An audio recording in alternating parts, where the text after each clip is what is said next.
Estamos gravando, estamos on. Bom dia, boa tarde, boa noite. Eu não sei que hora você está assistindo essa aula, mas pouco me importa. Eu quero que você esteja animado e preparado para uma aula top sobre planejamento sucessório rural e instrumentos para a gente fazer esse planejamento sucessório aí. Quais são as ferramentas que nós temos aí para pegar e organizar a sucessão do produtor rural. Novamente é uma aula totalmente prática, colocar a mão na massa. Não é uma aula de teoria, não é uma aula de direito de sucessório e todas aquelas questões complexas. É efetivamente aí para quem quer ajudar o produtor e as fazendas neste processo aí de pegar e fazer a transição do patrimônio, a questão e a continuidade, a perpetuação da história do legado de famílias do agronegócio. Novamente, mais uma aula aí, que agora estamos com uma nova tecnologia Ultra HD, e em breve a Exagro também já vai ser a primeira do Brasil.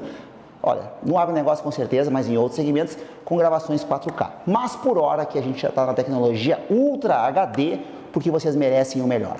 Esta aula aqui, ela é focada e desenvolvida para os alunos do curso de advocacia do agronegócio, que terão acesso ao material específico em continuidade com o material da aula anterior. Mas quem não é aluno do curso de advocacia do agronegócio também vai ter acesso aí gratuito a essa aula no nosso YouTube, só que não vai ter o material, não vai ter o suporte e não são pessoas que estão financiando a nossa causa. Não tem problema, quando estiver pronto, quando achar que está bem para pegar e vir aqui para o nosso time, para todos que acreditam aí no agronegócio do produtor, vem com a gente. Essa aula aqui, ela é uma continuidade, tá?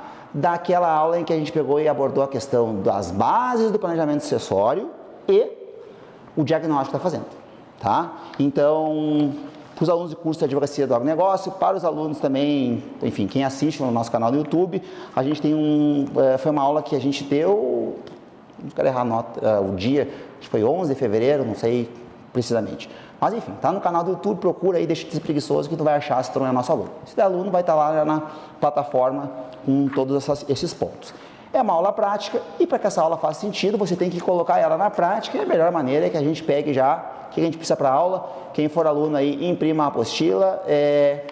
Quem não for aluno, vai escutando aí, que vai pegando os pontos. E aqui eu tenho já também papel e caneta na mão.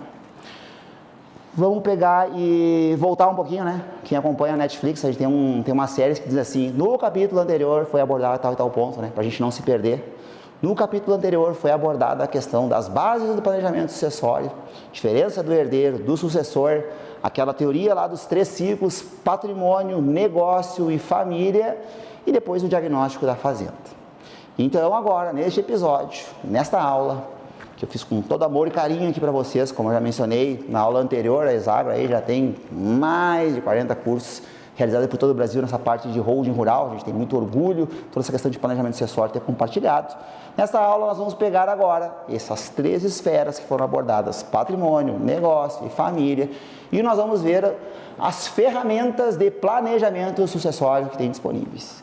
Eu não vou perder o tempo aqui pegando e dizendo qual que é o livro, qual que é a bibliografia que nós temos que ter aqui para essa aula, porque eu já falei na aula anterior, então a gente não vai perder tempo com isso. Vamos direto e reto, tá? Eu listei aqui, tá no material para os alunos do curso de advocacia do agronegócio, 1, 2, 3, 4,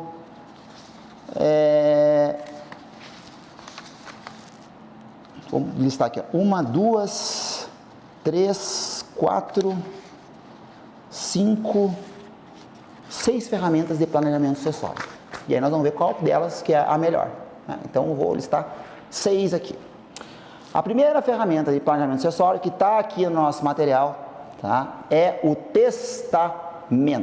Por que tem papel e caneta aqui na mão? Porque vocês vão pegar papel e caneta na mão e vão começar a fazer junto comigo os pontos que eu vou colocando na aula. Coloque aí no papel, testamento, no caderno, quem quiser anotar, bloco de notas, computador, anota no bloco de notas. Beleza. O testamento, conceito que a gente pega e traz, ato pelo qual uma pessoa manifesta expressamente sua última vontade, dispondo total ou parcialmente do seu patrimônio, bem como desejos ou condições que surtirão efeitos após a sua morte. Junto com isso, eu peguei e listei no material para todos quais são as vantagens do testamento. Possibilidade do titular do patrimônio dispor em vida sobre a divisão dos direitos com efeito após a sua morte. Redução dos conflitos sucessórios. Possibilidade de revogação ou alteração por parte do testador. das condições dispostas no testamento.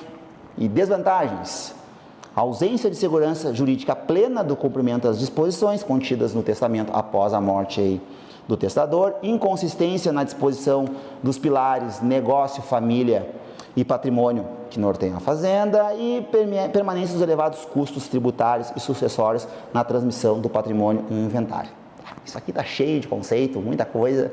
Vamos clarear que é o nosso papel. O nosso papel é facilitar o que os outros complicam sem ter conversa fiada, porque tem muita conversa fiada aí que o povo está colocando e a Exagro não é lugar para conversa fiada e perda de tempo.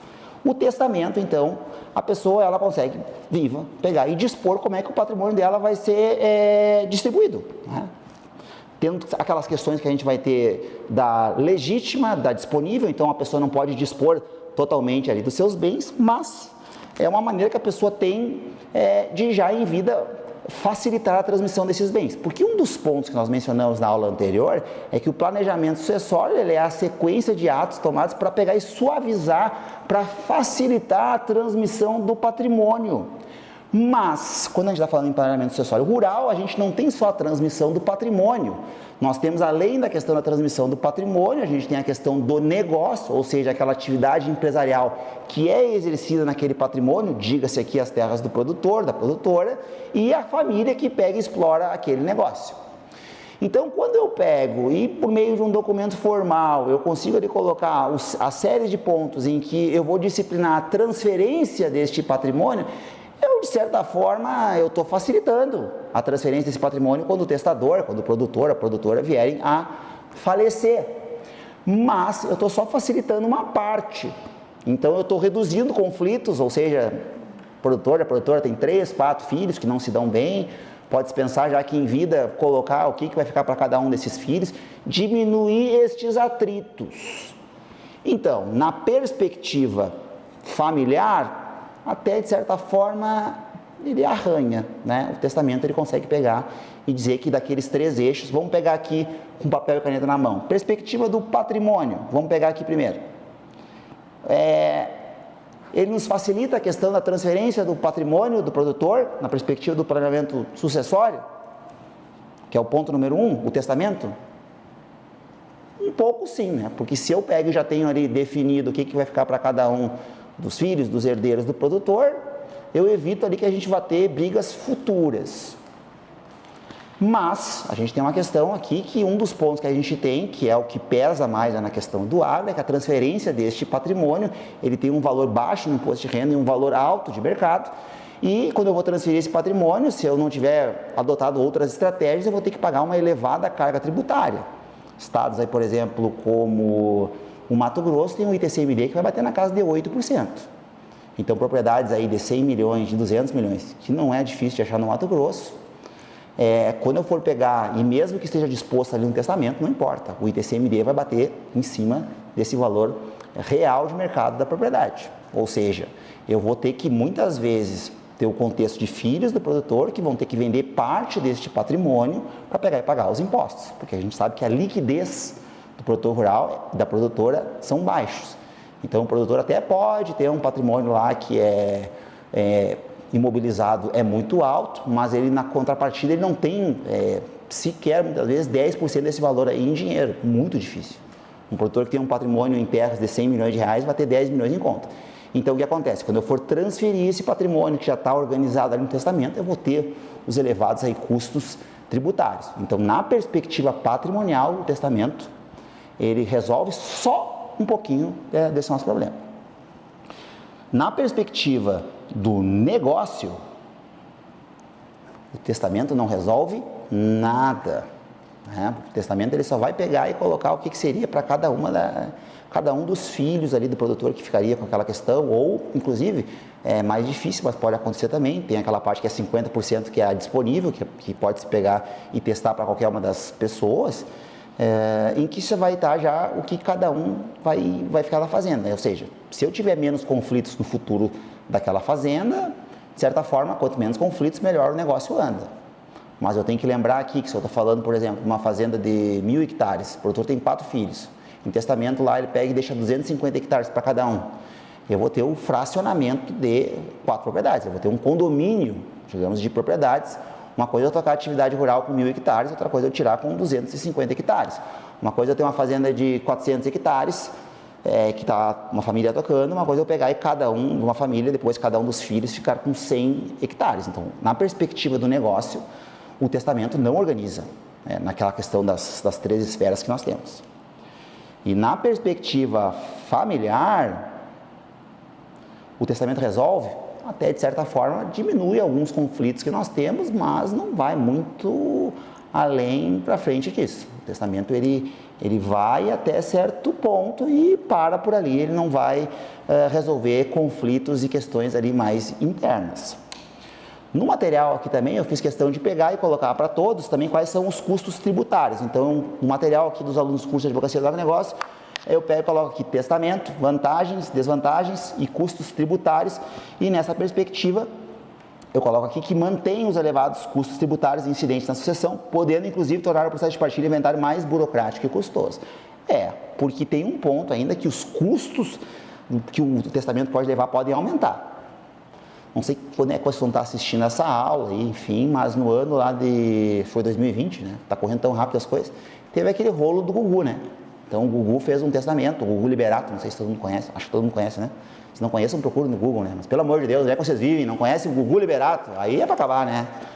O cara morreu lá, deixou um testamento, se que era a manifestação de última vontade dele, aquilo virou um rolo lá que eu não vejo fantástico, mas às vezes quando tu tá passando a televisão, tu liga no domingo lá, tá o Nelson Williams, que é o advogado da ex-companheira dele lá, não sei, nem sei o que ela é dele já mais, a gente não sabe mais, mãe dos filhos do Gugu, né? Não sei como é que foi isso. Enfim, cada um entenda o que quiser.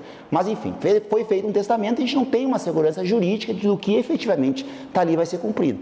Os custos que está se tendo para a transmissão desse patrimônio, por exemplo, no contexto do Gugu, são muito mais elevados. Então o testamento ele não é nem de perto, assim, eu vejo, na minha perspectiva, como uma ferramenta aí que seja de primeira linha para a questão aí de se organizar as questões aí de transmissão do patrimônio do produtor.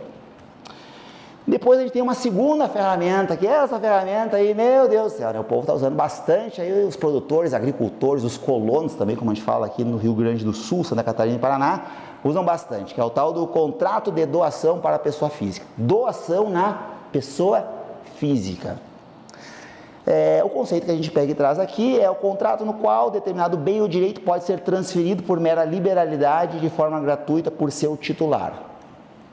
Vantagens dele: maior segurança jurídica na transferência do patrimônio em comparação com o testamento, redução dos conflitos sucessórios, possibilidade de instituir cláusulas de usufruto, inaliabilidade, incomunicabilidade dos bens transferidos e, quarto ponto, possibilidade de adoção de um planejamento financeiro para transferir os bens, afastando a necessidade de se recolher o ITCMD em uma só vez. Desvantagens: pulverização do patrimônio entre os herdeiros e sucessores. Pulverização, pessoal da agronomia aí, uma agrônoma aí que é conhecida, minha pessoa especial também, que trabalha com essa questão de tecnologia da aplicação, e pulverização é diferente de aplicação, como aprendi com ela. Pulverização dos bens aí é o que o patrimônio do produtor, que eu citei um exemplo, lá tem 400 hectares, tem 4 filhos, então tu acaba doando 100 hectares para cada um dos filhos, tu pulveriza esse patrimônio. Então pulverização não é só essas questões aí de tecnologia e da aplicação, também tem outros pontos. E depois a gente vai pegar e ter aqui a inconsistência na disposição dos pilares negócio, família e patrimônio e elevada à base de cálculo tributária do bem. Vamos agora vir para a prática aqui na questão dos contratos de doação. Primeiro ponto que o produtor faz uma confusão, porque a gente vai falar sobre a holding, enfim, que a gente tem a questão da doação das cotas. Como é que diz o Mário ou Pelé? Uma coisa é uma coisa, outra coisa é outra coisa. Então, as pessoas confundem muito a doação na pessoa física da doação aquela que é feita na pessoa jurídica. Aqui é a doação na pessoa física. E aqui a gente tem que dividir essa doação em 2 partes. Tem uma doação que ela é utilizada como estratégia de planejamento sucessório, ou seja, para eu pegar e facilitar já em vida a transmissão dos bens do produtor para os seus herdeiros. E tem a estratégia... eu posso até colocar que são 3 hipóteses, a terceira eu falo no fim. E depois tem uma estratégia da doação que é utilizada para questões tributárias. Então o produtor vai lá, ele compra uma área, não escritura no nome dele, ou escritura, enfim, mas acaba doando aquela área para os seus filhos para pegar e pagar menos imposto. ou então algumas vezes ele doa o dinheiro para o filho ir lá comprar, essa questão da doação como uma estratégia ali de organização do caixa do produtor. Isso é um tipo de doação.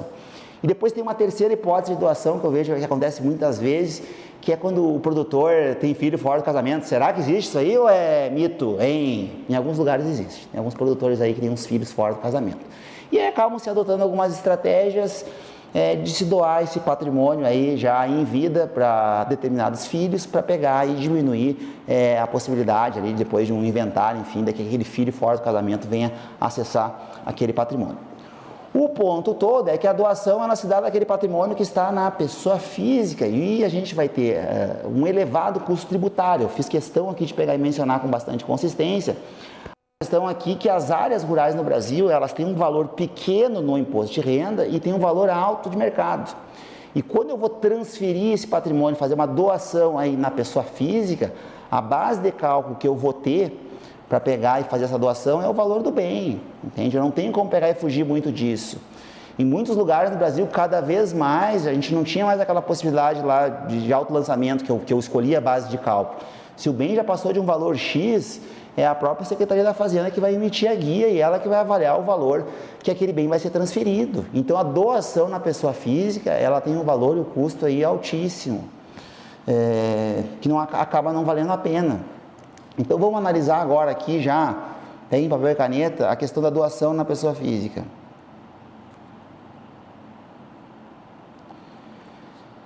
Na questão do patrimônio, resolve o problema ou não resolve?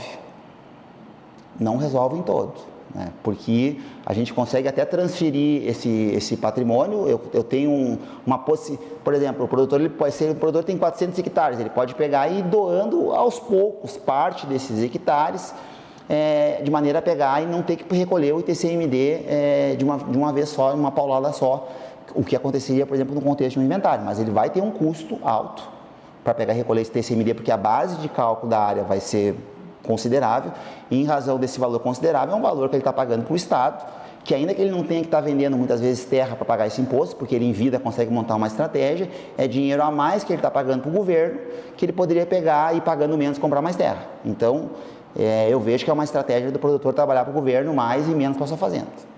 Tá? Também é uma questão que a gente está pulverizando aquele patrimônio. A pessoa tem 400 hectares, a pessoa tem 800 hectares, tem 4 filhos, divide aquilo ali em 4. Uma fazenda que tinha um porte, ela acaba tendo 25% de várias pessoas ali que poderão ou não no futuro tocar juntos aquela atividade. Em relação ao negócio, organiza? Não organiza a questão do negócio, porque acaba que aquele patrimônio fica fracionado, ele fica pulverizado, aí, dividido em várias pessoas, enfim, e aí é um problema, né? Então a gente acaba que essas doações, elas não resolvem a perspectiva do negócio e não dão aí a certeza, não dão mecanismos que nós vamos ter aí a efetiva continuidade do negócio. Na perspectiva familiar, resolve? Não resolve as questões. Então, se a gente tem conflitos entre filhos, entre um filho, uma nora, um genro, os cunhados, isso não se resolve. Isso aqui só empurra o problema aí com a barriga para frente e não nos faz ir para frente. Tá? A questão da doação aí que a gente vai pegar e vai ter.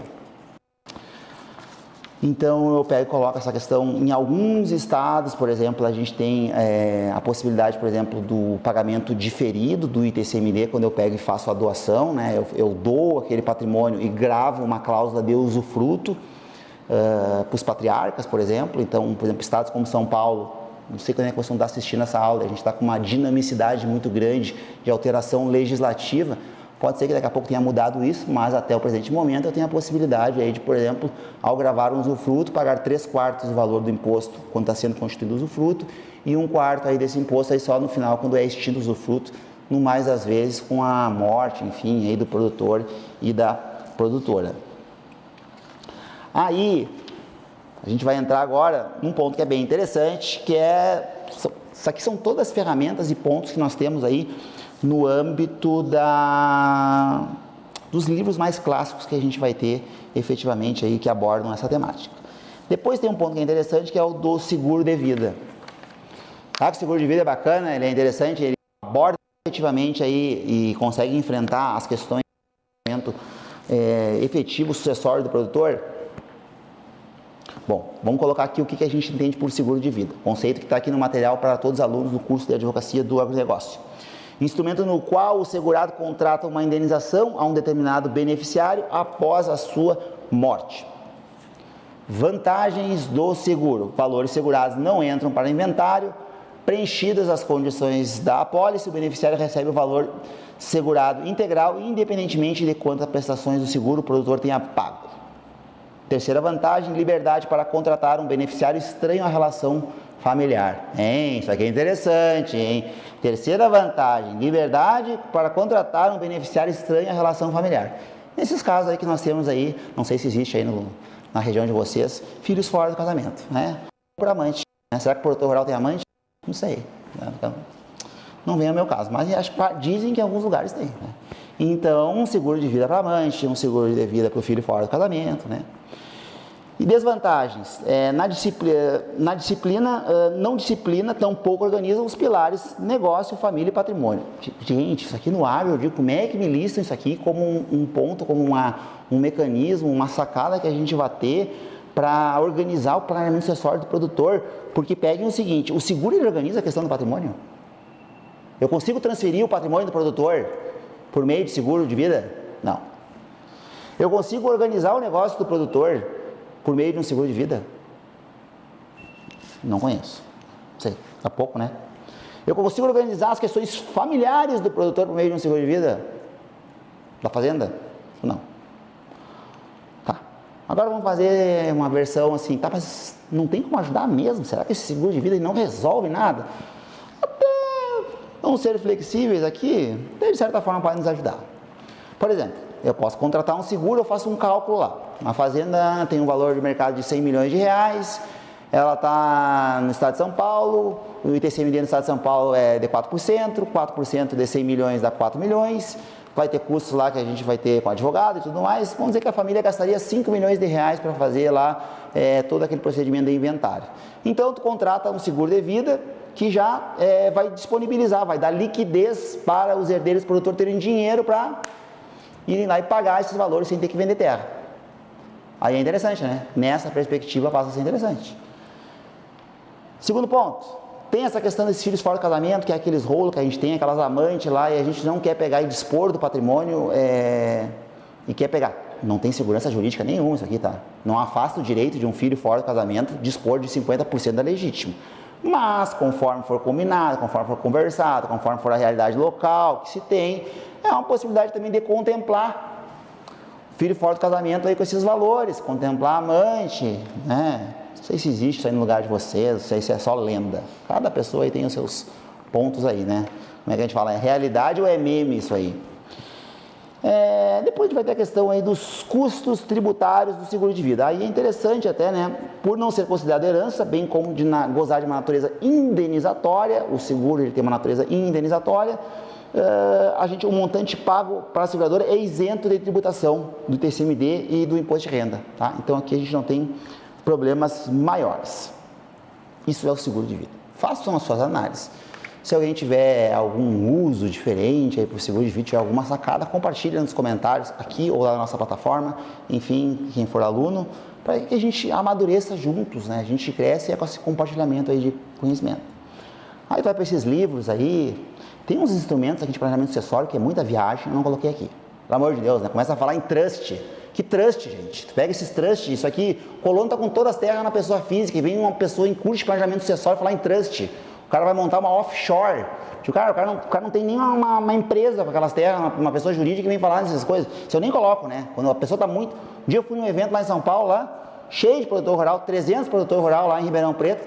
Botaram um advogado de São Paulo, nada contra essa advogada, São Paulo capital, né? Nada. Mas o cara começou a falar em offshore, trust, os caras nem sabiam o que era aquilo. E nem precisam saber, né? Era aquela época que estava lá, acho que era do Eduardo Cunha, que era aquele que era presidente da Câmara, que o cara tinha offshore, tinha trust. Gente, isso aí é outro tipo de engrenagem, né? Vamos facilitar a nossa vida aqui.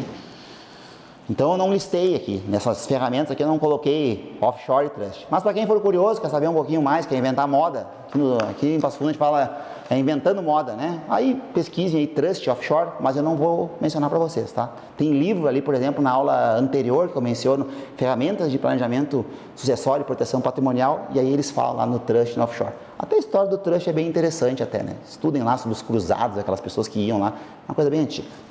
Tem lá dos ingleses, né? Não tem nada a ver com a gente. Conta conjunta. Essa aqui é uma ferramenta de planejamento sucessório. Está listado nos livros. Mas, novamente, aí, não vejo como algo que vá, como a gente fala aqui em Passo Fundo, salvar a lavoura do produtor rural. Conta conjunta é a conta bancária, na qual 2 ou mais pessoas são titulares. É considerada uma ferramenta de planejamento sucessório por permitir que, no caso de morte dos titulares, os demais consigam movimentar livremente a conta. Vantagens: liquidez e celeridade para os herdeiros e sucessores disporem de recursos para arcar com os custos do inventário do produtor. Desvantagens: limitação da disposição de todos os recursos da conta, conforme a porcentagem que os titulares sobreviventes devem prestar no processo de inventário. Inconsistência na organização dos pilares negócio, família e patrimônio, que orienta a empresa rural familiar. E tendo em conta o ato capital imobilizado do produtor em suas terras, representa um pouco a expressão dos bens objetos da sucessão patrimonial. Então vamos lá, pessoal. O pessoal lista essas coisas como instrumento de planejamento sucessório e eu tenho que falar para vocês, porque está nos livros, está na doutrina, na melhor doutrina, como os advogados gostam de falar, na doutrina mais avalizada. Conta conjunta. Produtor rural, ele tem lá 1.000 hectares em Chapada, aí, que é a cidade aí do nosso editor, coordenador aí da parte da Hexágono, das coisas dos vídeos aí, que está com um projeto novo, vai sair bem bacana.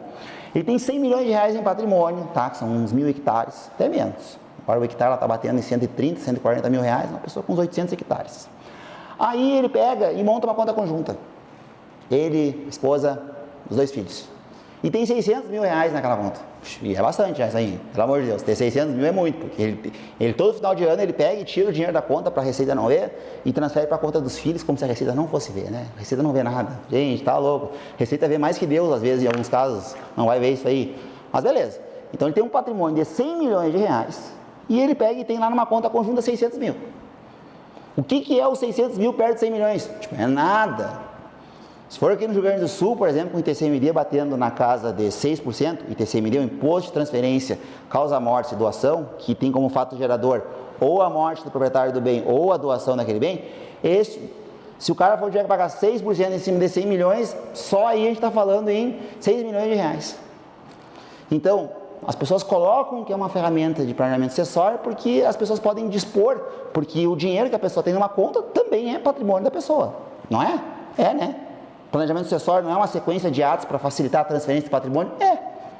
Só que o dinheiro que o produtor tem na conta, em comparação com o patrimônio imobilizado dele das terras, é nada, né? É praticamente nada.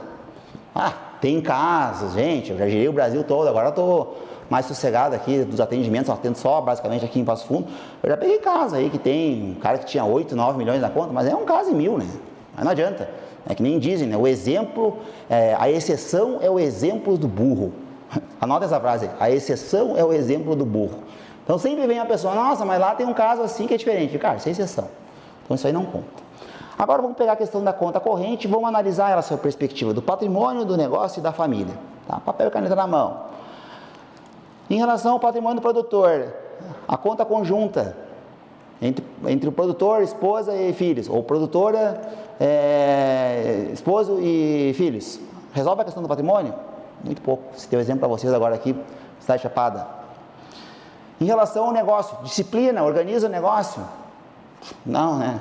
Pouquíssimo. Vai ter fluxo de caixa para pagar alguma coisa? Eu não consigo nem enxergar sobre essa perspectiva. Sobre a questão familiar, organiza as bagunças, cunhado que não se dá com cunhada, filhos que estão brigando, não tem um herdeiro preparado para pegar e assumir a qualidade de sucessor. Ter uma conta conjunta resolve isso? Não resolve. Tá? Então, na perspectiva desses 3 pilares aqui, ele não nos tem. E em relação aos custos tributários, eu menciono aqui no material para vocês que somente haverá cobrança do ITCMD na parte relativa ao decujus. Então, vai bater o ITCMD, inclusive, ainda desses valores aí que são respectivos à pessoa, o produtor e produtora que estão falecendo. Vamos agora, então, depois para o plano de previdência privada. Gente, isso aqui, pelo amor de Deus, né? Só vou citar porque está nos livros mesmo, né? O trust offshore, eu nem cito porque não faz sentido nenhum. Então, como é que é o conceito que nós trazemos aqui no nosso material? Plano de previdência privada. Muitas vezes utilizado como complemento à aposentadoria, também é considerado como uma ferramenta de planejamento sucessório por possibilitar planejar o futuro financeiro dos herdeiros e sucessores. Planejar o futuro financeiro, tá? Mas eu quero saber o futuro da fazenda. O futuro dos herdeiros e sucessores vão ter que fazer o deles, né? Não é só pegar e receber. Tá, tudo bem. Vamos com calma, não vou me revoltar antes do momento quanto ao plano de previdência privada. Vantagens do plano de previdência privada em comparação ao seguro, tá? Maior celeridade para receber os valores em comparação ao seguro de vida na transferência dos recursos aportados pelo titular para os beneficiários que este designou. Desvantagens: valores pagos aos beneficiários limitados àqueles aportados pelo titular. E 2, inconsistência na organização dos pilares negócio, família e patrimônio. Tá, vamos nessa questão aqui dos valores pagos limitados àquilo aportado. Então, o plano de previdência privada, o herdeiro vai receber somente aquele valor que foi cotizado, que foi depositado, que foi pago pelo produtor e pela produtora. Diferente de seguro de vida. Seguro de vida lá, por exemplo, se eu contratei um seguro de vida de 1 milhão, 2 milhões, 3 milhões, 4, 5, o valor que vocês quiserem, a partir do momento em que eu implementei as condições para que o beneficiário receba aquele valor, não importa se, por exemplo, o produtor botou para receber 3 milhões, só pagou 200 mil, a pessoa vai receber 3 milhões. Já no plano de previdência privada, o que a gente tem aqui? A gente fica limitado aos valores que foram aportados. É mais ou menos que nem uma poupança futura, tá? E em relação à questão aqui dos custos tributários, em regra, os valores recebidos a título de previdência privada estão sujeitos à tributação do imposto de renda na fonte. Em relação ao ITCMD, alguns estados já avançam na tributação dos valores recebidos na transferência do rendimento do beneficiário. Então, além de todas essas desvantagens, ele é tributado pelo ITCMD. Pelo ITCMD não é, pelo estado que cobra o ITCMD.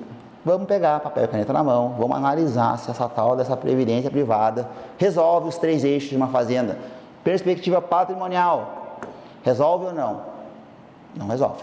Não consegue pegar e suavizar a questão da transferência de patrimônio. Resolve um pouquinho, porque aquelas pessoas vão ter alguns valores, né? E esse que é o ponto, digamos, o produtor ele se planejou que vai morrer. Não sei se tem como isso, mas eu já escutei algumas histórias. Tinham pessoas que calculavam que iam morrer com 80, 90 anos lá e começaram a botar esses valores na previdência privada para que quando a pessoa falecesse, seus filhos tivessem ali os recursos para pegar e fazer, pagar os impostos e custos de um inventário. O ponto é que a gente não tem como calcular quando que ele vai morrer, né? Eu, pelo menos, não sei como é que faz isso. Daqui a pouco alguém sabe como é que faz, mas eu não conheço. Então, o ponto é utilizar os valores que vão ser recebidos a título de previdência privada para se resolver isso, até pode ser uma questão interessante, mas é muito difícil de conseguir pegar e façam um cálculo aí. Nossa, pega uma fazenda no Mato Grosso, 100 milhões de reais, 8% do ITCMD, então aí é uma paulada que vai estar dando na casa de 8 milhões. Quanto que não teria o produtor que aportar aí mensalmente, ou conforme ele pegou e designou com a seguradora, para que se tenham aqueles valores ali, efetivamente ali, ok, nos pontos certos. Demoraria-se um tempo aí considerável, não é? Para pegar e fazer essa questão. Vamos analisar na perspectiva do negócio. Organiza o negócio? Gente, nunca, né? Como é que eu vou organizar o negócio de uma fazenda por meio de um plano de previdência privada? Não tem como você colocar isso aqui. Na perspectiva familiar, ajuda, resolve?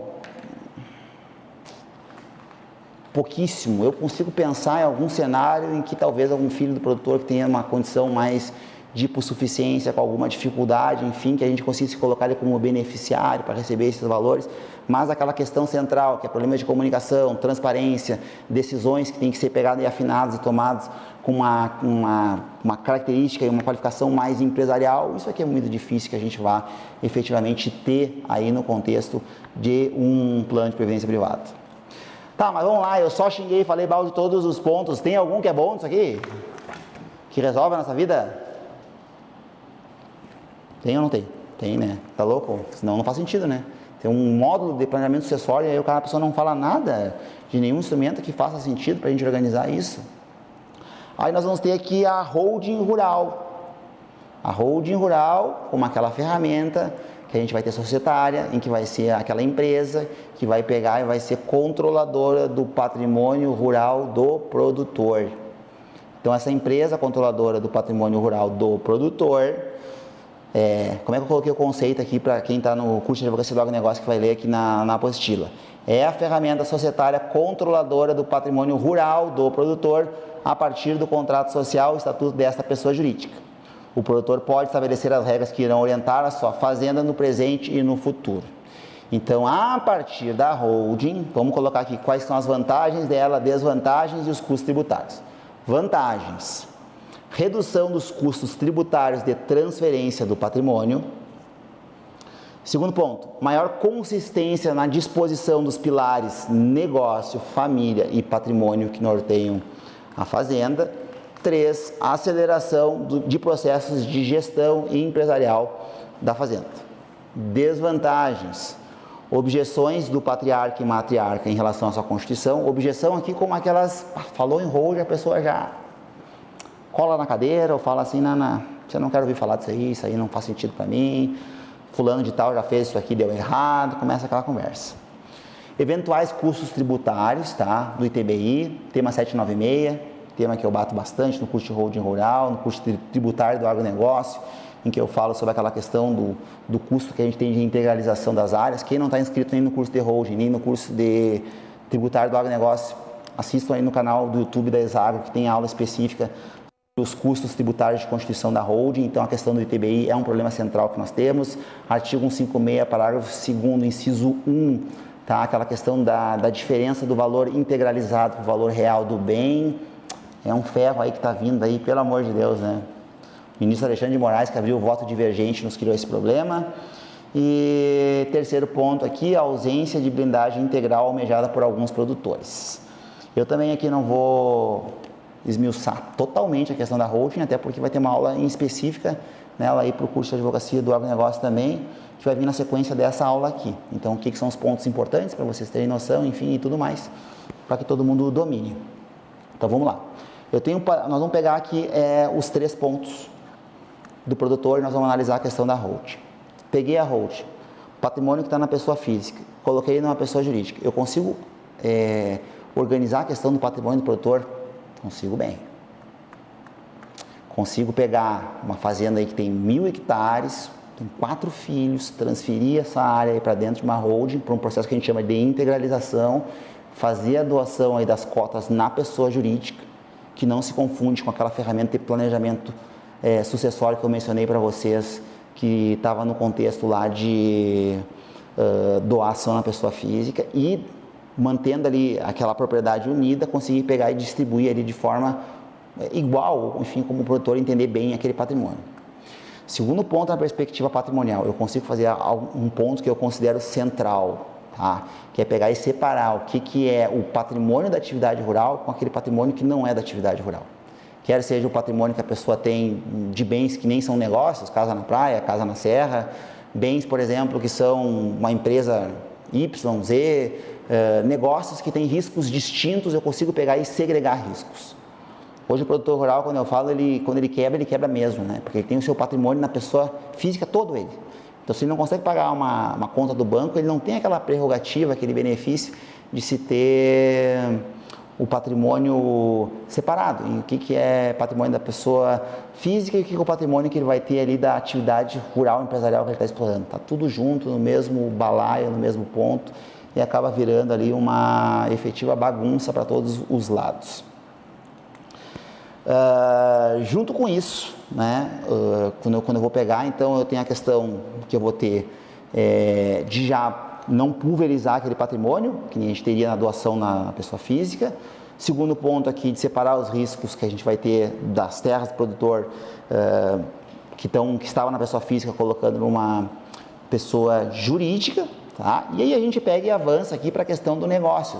Se a holding ela consegue pegar e disciplinar essa questão do negócio, consegue disciplinar a questão do negócio, porque a gente consegue pegar e colocar, por exemplo, a partir do contrato social da holding, as disposições de como é que vai ser gerida aquela fazenda no futuro. Eu falo para todo mundo, né? O produtor rural, a produtora, tem uma coisa que eles gostam em todo o Brasil, não é só no Rio Grande do Sul, é mandar, pelo amor de Deus, né? Como gostam de mandar, né? Por meio da holding a pessoa pode mandar vivo e morto, imagina que sucesso. Se a pessoa já gosta de mandar vivo, se puder mandar morto, aí é melhor ainda, né? Então, a partir da holding, a gente com o contrato social, a gente vai colocar as cláusulas e regras em que vai ser tocada aquela fazenda, no presente e no futuro. Então, a partir do momento que eu consigo disciplinar como é que vai ser o futuro daquela fazenda, como é que vão ser colocados os pontos, digo, gente, isso aí é excelente, porque aí eu tenho a capacidade ali de se ter efetivamente já todos esses, como é que vai ser dali para frente. Então, eu pergunto, sempre que a gente está fazendo aquelas reuniões iniciais, para abordar a questão lá de falar com a holding, da holding para o produtor, a gente começa a entrar naqueles pontos, o que acontece? O produtor ele chega lá e começa a criar algumas objeções de que se ele vai perder o controle, que ele não vai perder, ele não perde o controle da fazenda, pode ser engravadas as cláusulas de usufrutos, ele vai conseguir ele tocando aquela atividade e vai poder pegar e muitas vezes colocar aquela pergunta que eu faço muitas vezes, qual é o Brasil que o senhor quer, né? Tinha aquela expressão que tinha no jornal hoje, o Brasil que eu quero é esse, qual é o Brasil que tu quer? Então a pessoa pode chegar e colocar efetivamente como é que vai ser tocado esse negócio, quais pessoas poderão entrar no negócio, que não é igual ao patrimônio, pode entrar o genro, pode entrar a nora, como é que é os cunhados, como é que essas pessoas vão participar desse negócio, os sobrinhos e todas essas confusões que nós temos. E depois a gente vai entrar aqui na questão da perspectiva familiar, tá? Então a perspectiva familiar aqui, efetivamente, a gente tem uma questão que a gente consegue disciplinar isso em relação aqui na questão da holding, em que a gente vai ter, dentro aqui desse contexto, poder disciplinar qual membro da família vai tocar atividade, qual que não vai entrar, como é que vai ser o prolabore, como é que vai ser a divisão dos lucros e dividendos daquela fazenda, todas essas questões, como é que vai ser o canal de comunicação, como é que vão ser comunicadas as decisões, questão de transparência, questão de gestão. Cara, a gente coloca a fazenda a rodar em outro patamar, entende? E a partir do momento que a gente consegue organizar e regularizar a questão da comunicação no âmbito de uma família, a gente consegue pegar e também diminuir todos aqueles atritos que a gente pega e observa aí com muita constância.